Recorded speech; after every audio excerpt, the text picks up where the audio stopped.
and this is the platform of GAS, a mentor that helps you to find the solution of your problems related to various aspects of your life, like education, knowledge, career, personality, health, and lifestyle.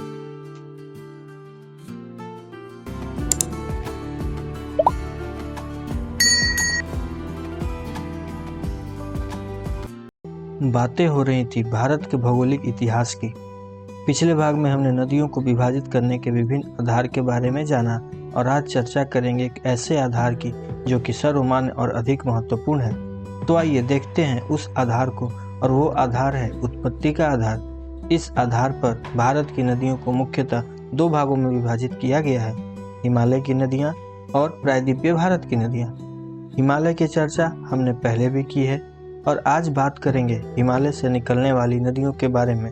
तो क्या आप जानते हैं कि हिमालय अनेक नदियों का स्रोत है? वो हिमालय जिसे भारत का सिरमौर कहा जाता है, वो भारत को अमृत तुल्य जल भी प्रदान करता है। तो आइए अब बात करते हैं हिमालय से निकलने वाली नदियों और उनकी विशेषताओं की। हिमालय से निकलने वाली नदियों में प्रमुख है गंगा, सिंधु और ब्रह्मपुत्र। यहाँ की नदियाँ अपने जल बर्फ के पिघलन और वर्षण दोनों से प्राप्त करती हैं, इसलिए इन्हें सदा नीरा या बारहमासी नदियाँ भी कहते हैं।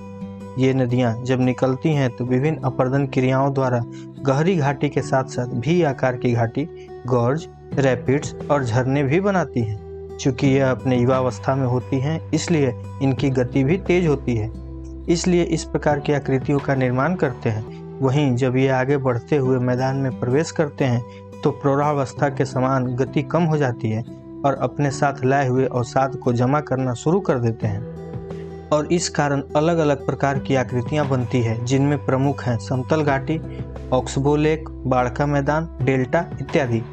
हिमालयी क्षेत्र में इन नदियों का मार्ग अत्यधिक टेढ़ा मेढ़ा है, लेकिन मैदानी इलाकों में ये तीव्र घुमावदार प्रवृत्ति प्रदर्शित करती है और बार बार अपना मार्ग बदलते रहती है।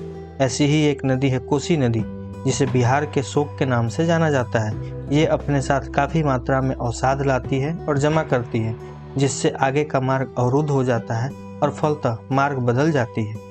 अगले भाग में हम चर्चा करेंगे इस हिमालयी अपवहन तंत्र के विकास के बारे में और देखेंगे कि आखिर इसका विकास हुआ कैसे।